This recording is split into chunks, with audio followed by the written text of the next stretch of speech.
Take me, choose me, love me. Instead of confessing your love to someone else, it's time to confess your love to you. In this podcast, we're here to heal from our traumas and be committed to ourselves. Never leave yourself last, never think of yourself less, and never settle for less. This is Love Selfishly, and I'm your host, Sasha.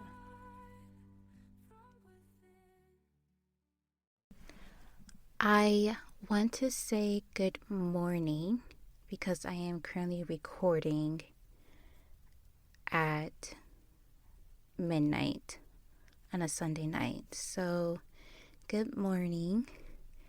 I hope that your Saturday was relaxing, was good, And I know it's been a minute since I last posted. Life definitely got in the way, and going to school full time and being a mom kind of took priority. So I will continue to be more on time with posting my episodes. So I wanted to talk about the do's and don'ts when you are starting your self-love journey.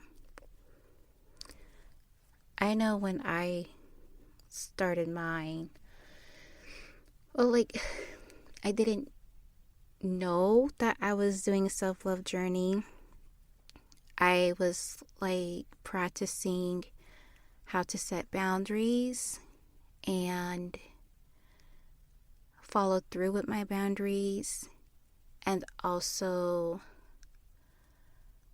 I think that was it. I was just mainly focusing on my boundaries because I lacked that part of myself when it comes to romantic relationship, work life, friendship,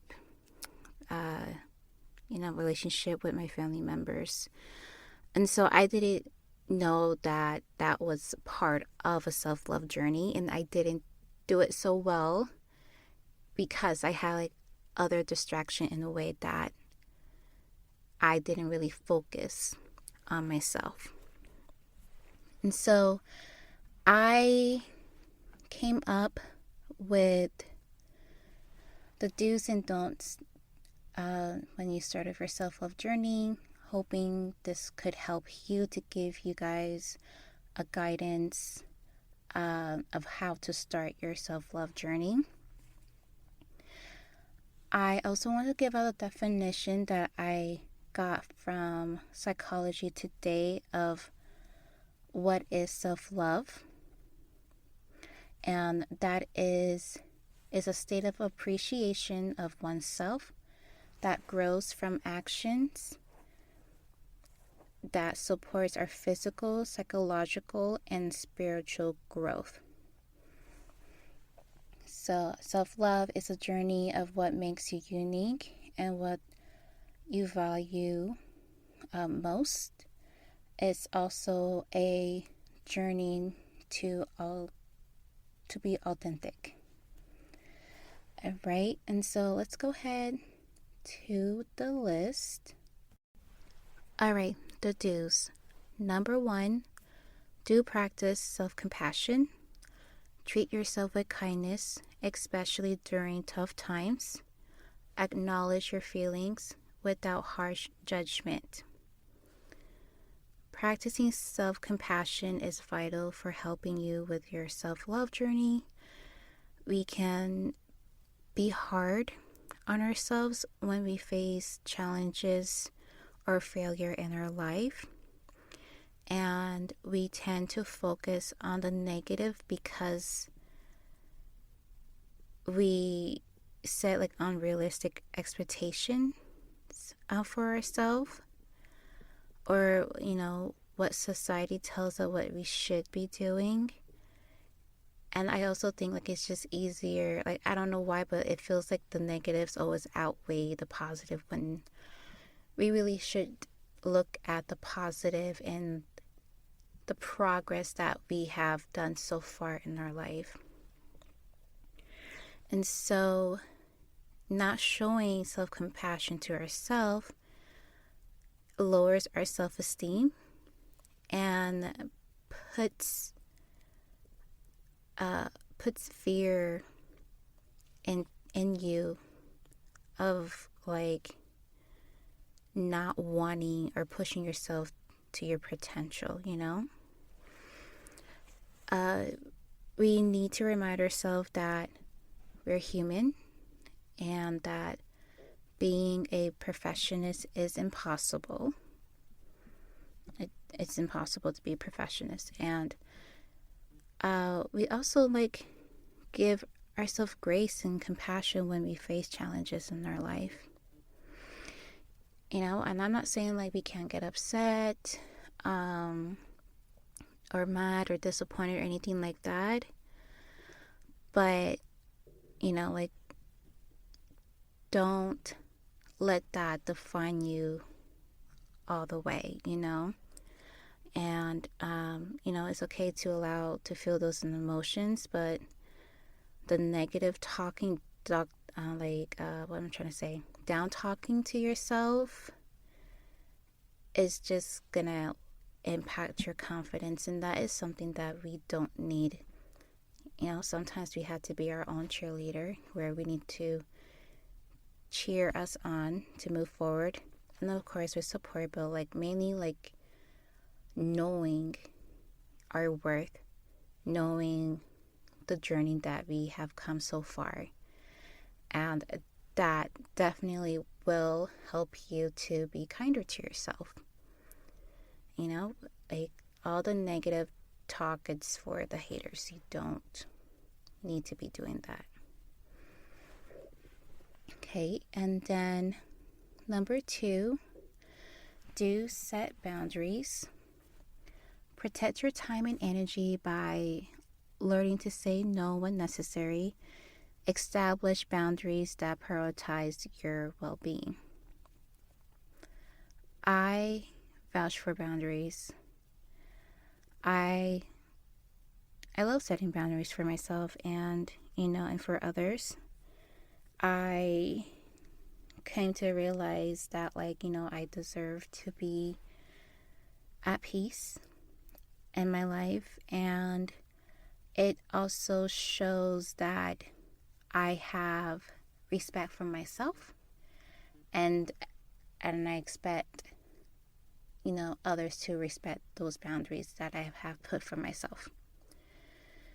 And, you know, like I said in the beginning, like, I lacked boundaries. Like, I was afraid of being not liked, abandoned. I would say yes to everything when I really didn't want to do it. And with that, like, always putting yourself last, it definitely make you feel exhausted mentally and emotionally. And also on top of that, you would start, like, I know, like, I would start to feel like unappreciated, a little bit resentment, irritated, because they're not returning the favor back to me. However, I'm not communicating to them like how this is too much, and I'm not setting that boundary. So like, it to avoid feeling that negative emotions, we need to understand that setting boundaries doesn't mean that we're being mean or rude or disrespectful. It's honestly is to protect us from our mental health, honestly, and to protect our peace and have that balanced relationship with yourself and other people.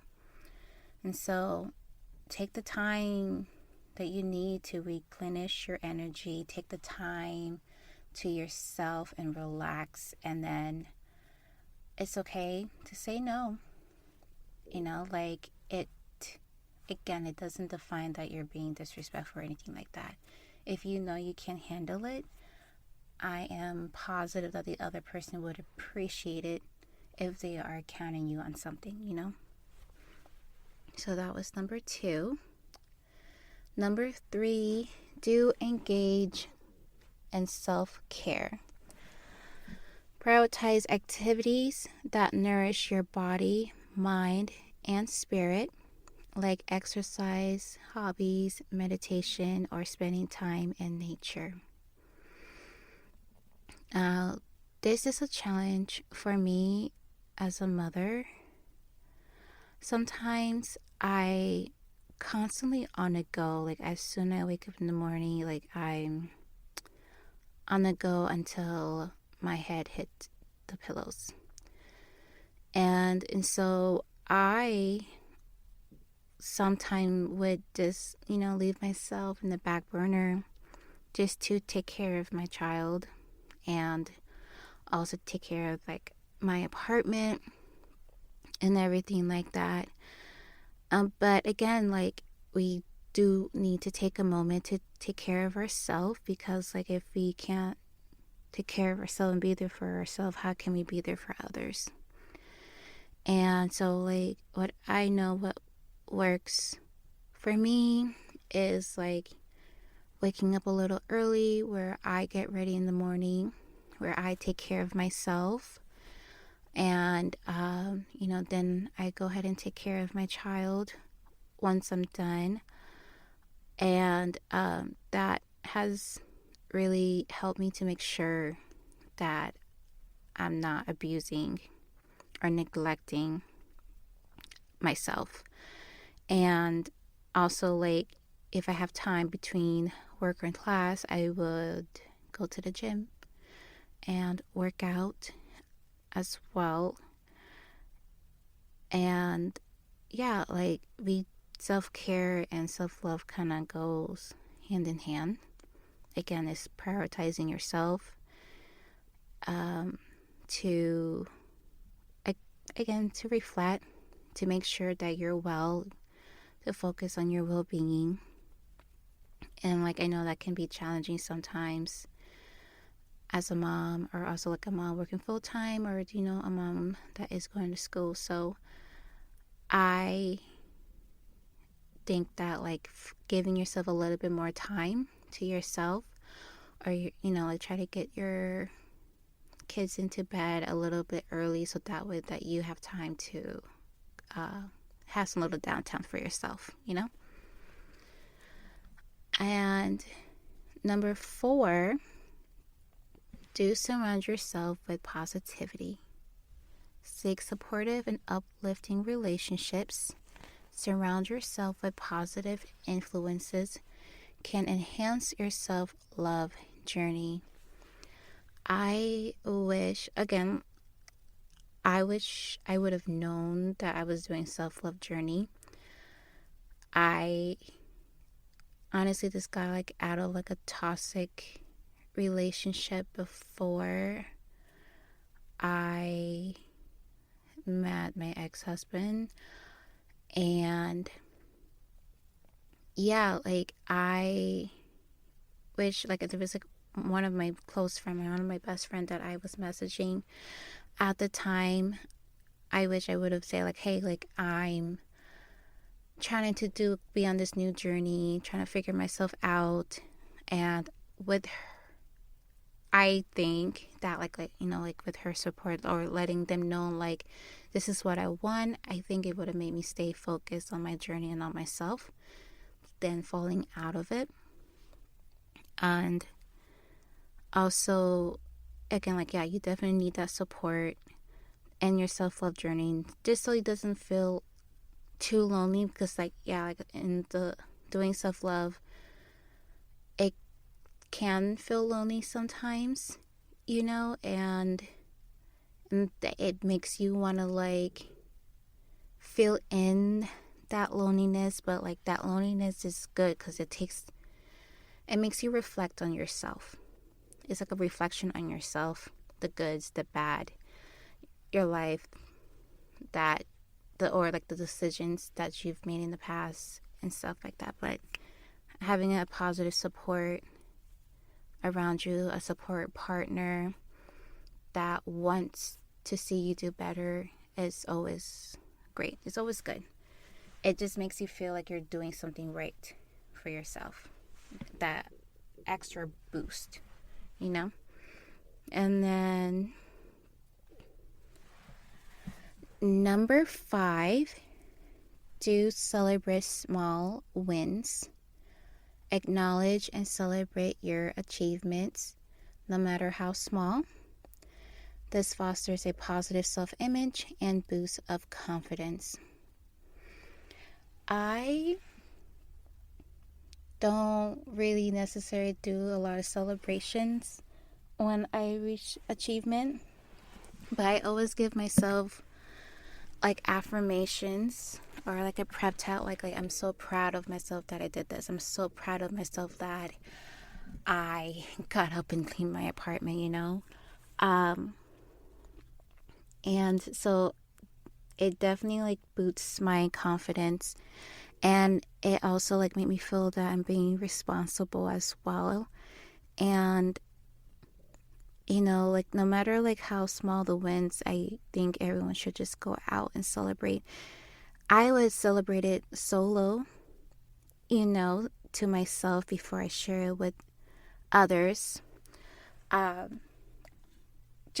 think just because like just to be the safe side that like you took the time to celebrate it yourself, you're proud, and you're taking time to like, you know, adjust to that. And just in case you tell it to someone, you know, like, and they're trying to take that joy away from you, it won't even be like that, because like you already celebrated, you already like went out and treat yourself, and one negative comment cannot bring that down.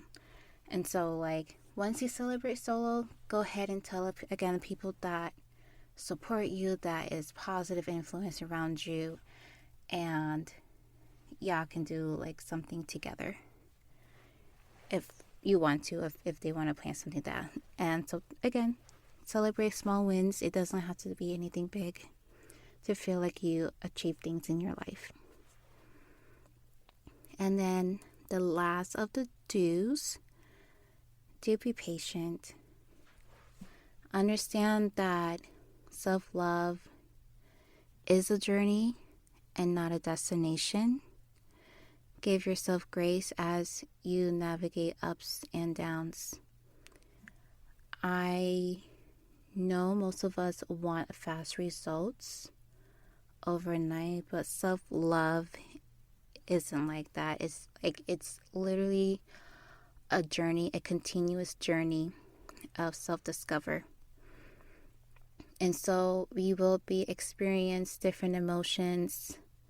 We'll be happy, and then we'll be mad, and then we'll be happy again, then we start crying, and then we'll be happy and feel disappointment, and then like it's like a roller coaster, you know. And it's a time for us to just unpack any traumas, to discover who we are as an individual.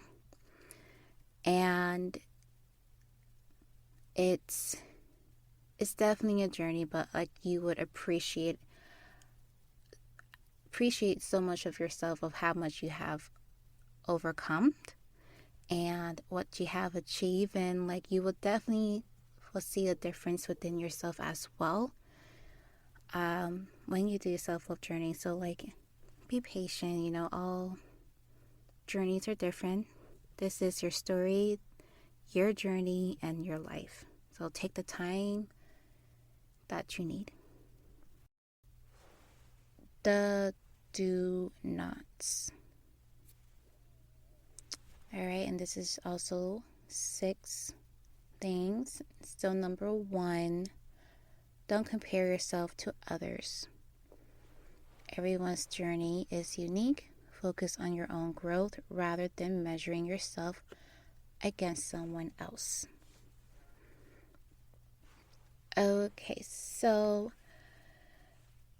I would compare myself to others when it comes to academic success because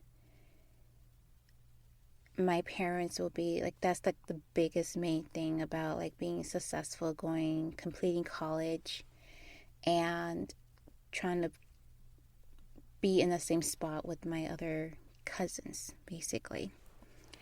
And that will eat me up so much because if I have a failing grade of one of my class and my GPA drops, I would start crying because I would feel like I'm not worthy enough if I don't have a degree. And because like I still in college, like I drop out a couple of times, but I'm determined to finish it, and I don't really compare myself to others or to my family members because everyone, like I said, everyone's journeys is different, and not everyone's gonna be experiencing the same thing as I have, and so when I would focus on comparing myself to other people when it comes to academics, it definitely bring down my self-esteem, a lack of confidence.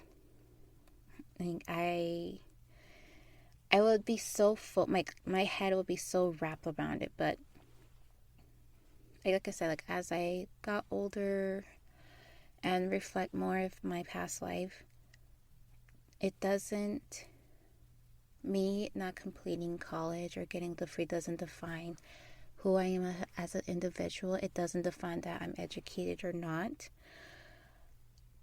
I am understanding that I need to go at my own pace that works best for me and to reach my goals in my life. And so don't compare yourself to others. And I know like sometimes it could be really hard, especially like if you're on social media as well, you're seeing everyone living the life and like you're not quite there. As we know, like people can front on social media, and so like if you need to take like a social media detox break, go ahead and do that. Recharge yourself, and then whenever you're ready to go back in it, then go back. If not, then don't. Comparing yourself doesn't really do you any just. It really doesn't. It's just comparing, the constant competitiveness, competing with someone that isn't really competing with you, and they're just minding their business and doing their own thing. So yeah, don't compare yourself. Number 2, steer clear of toxic relationships. Distance yourself from people who brings negativity into your life or diminish your self-worth. Yeah, toxic people. I have a couple of those in my life, and you don't need them in your life. They're just gonna cause stress, chaos, anger, sadness. You don't need them, especially in toxic relationships. If you're trying to be a better person and the other person's not in the same path as you are in, it's best to go a separate ways where you can focus on you and again someone that respects and values you on what you are doing. And then also like this also goes like with family members. Like if you're in a good spot and someone is trying to tear you down, then you can definitely set your boundaries and let them know like, hey, this is not okay. But if they continue to disrespect you, trying to bring you down, then it is best just to leave that person alone. This can go for a workplace, having a toxic boss or a toxic co-worker. You don't have to put up with that. Again, it is draining. We'll come home angry, and that is not what we need. So stay away from that. Again, surround yourself with people that brings you up and support, for sure. Number 3, don't ignore your emotions. Suppressing feelings can lead to bigger issues. Acknowledge your emotions and allow yourself to process them.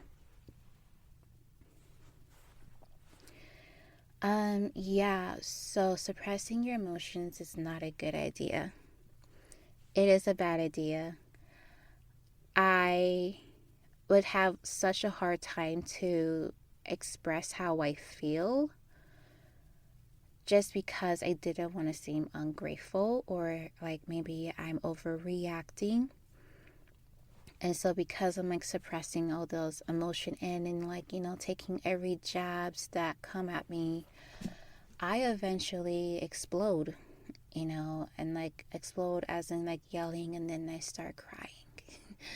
And I put my anger on someone when they don't even deserve it. And so again, we are humans, we are allowed to feel our emotions and regulate it, in the healthiest way, and to express it to someone that could, express it to someone in a positive, not criticizing, normal conversation. And so it definitely could when we suppress our emotions and then blur out everything that this person do, but not getting into the main source, the main root, can definitely impact communication with our relationships, and that won't go very well.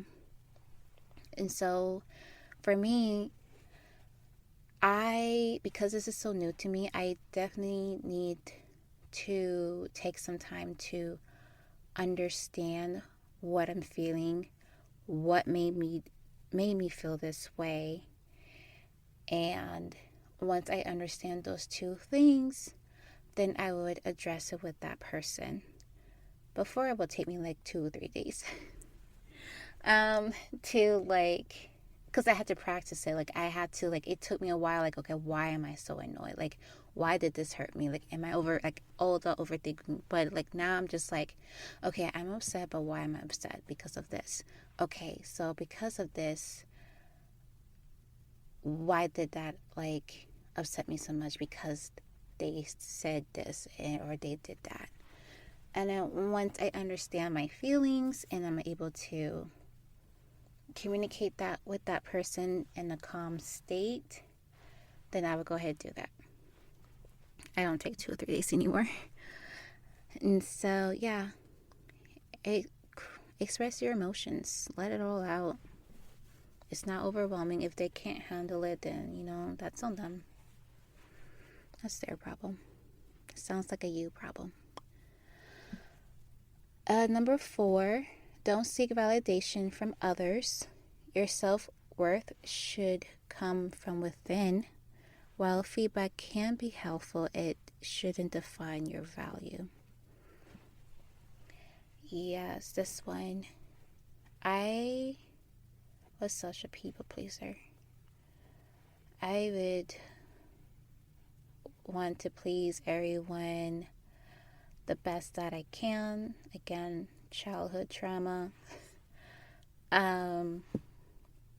Seeking from validation from others just so I can feel like I'm doing something right.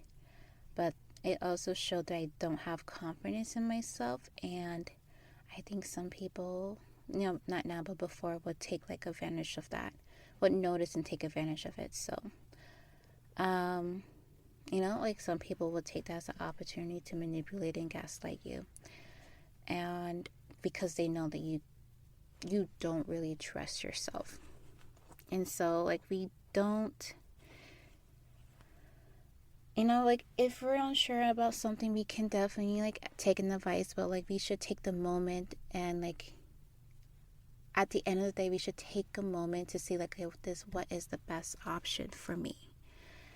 And so, and then again, that would help you to build up that confidence, like trust your intuition, self-talk and do affirmation definitely helps a lot. I know I had this one particular affirmation that I would used to do every day, but not anymore. But it goes like, I deserve to be loved, I am loved, and I deserve to be respected and be happy.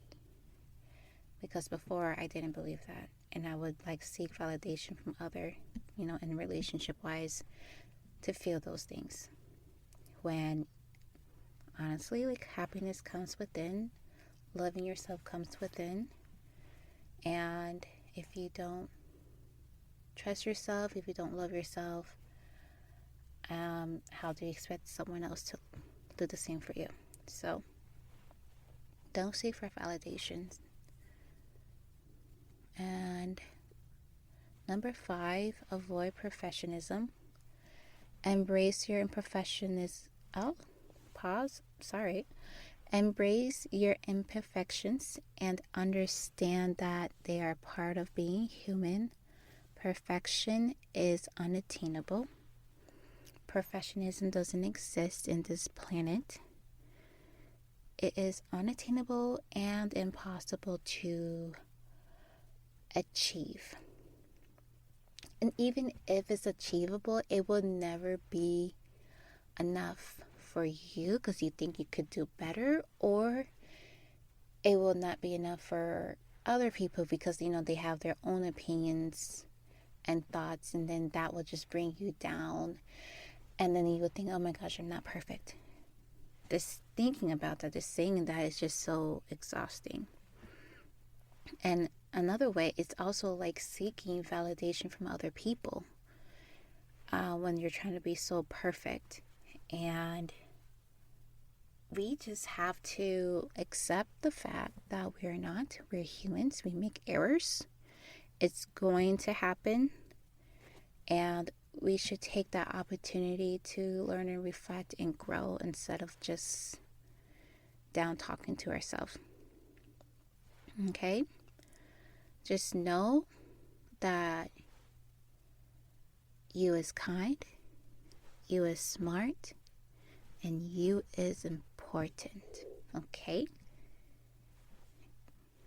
And so, and then the last one, number 6, don't neglect your mental health.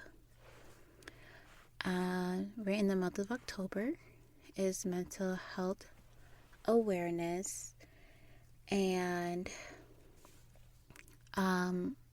paying attention to your mental well-being and practicing mindfulness, meditation, or whatever helps you stay centered. I want to say I dealt with depression since I was like maybe 3rd, 4th grade, but probably didn't really hit me till like middle school and on. But I would be able to manage it. Like, I'll be feeling sad and down for like 2-3 weeks or so, and then I will cry, and then I'll be fine for like a good couple of months, and then that cycle continues up until last year, not even last year, 2020, when I had my baby. I had postpartum depression, which lasted a year and a half. And then when I left my marriage, I was doing good, and then more trauma shit came to my life, and I would say August 2023, I just broke down. Like, I was done always being strong. I was done always, put like a bright smile on my face and think like everything is perfect. I was just so done. Like, I literally just allowed myself to feel all of my emotions. I knew I wasn't happy. I was sad. I was angry. I felt resentment. And since I let go of that expectations of what I needed to do, I just let myself go. And it started to impact my work. For sure, it will be hard for me to get up in the morning. I would always make sure like my daughter's okay, and then once I'm done taking care of her, and like I said, she's at school or at daycare or like with DAD, then I would just be in bed the whole day. Like, I couldn't do anything else. Because it was getting so bad, affecting like my work life and my daily life. Like, I couldn't even like clean my apartment, deep clean like I usually do. I just didn't have nothing, like no joy in me. I decided to go see a doctor, and I was diagnosed with severe depression and severe anxiety. So,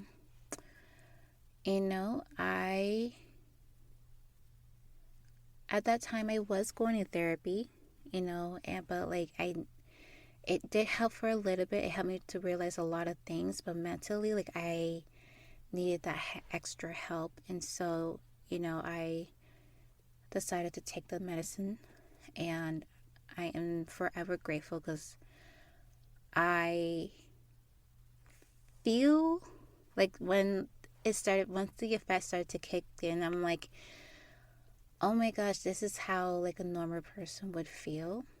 Like, I don't know how to explain it. Like, I didn't feel extremely sadness. Like, my thoughts will constantly keep racing. Like, as soon as I wake up in the morning, thoughts come, like voices will just come to my head. I know that sounds crazy, but like, my head will be spinning the whole entire day. And then when it's bedtime, it will keep spinning until like I'm able to fall asleep. That's how bad it was. I couldn't deal with it. So take care of your mental health, and you don't have to take the route that I take with prescription, but like whatever helps you, like meditation, going to church,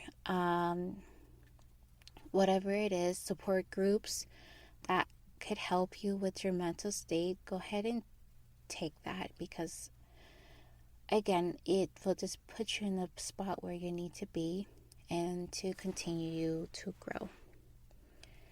And that is it, all the do's and don'ts. And if you made it through this, at the end of the show, through this far, I am grateful. Thank you so much for sticking with me today. And I will see you guys in 2 weeks. Well, not in 2 weeks. I will see you guys in a week or two. Yeah, 2 weeks. But don't forget to like, share, and subscribe whenever I post a new episode. And leave a comment if you want to hear something new or whatever topic you want me to talk about.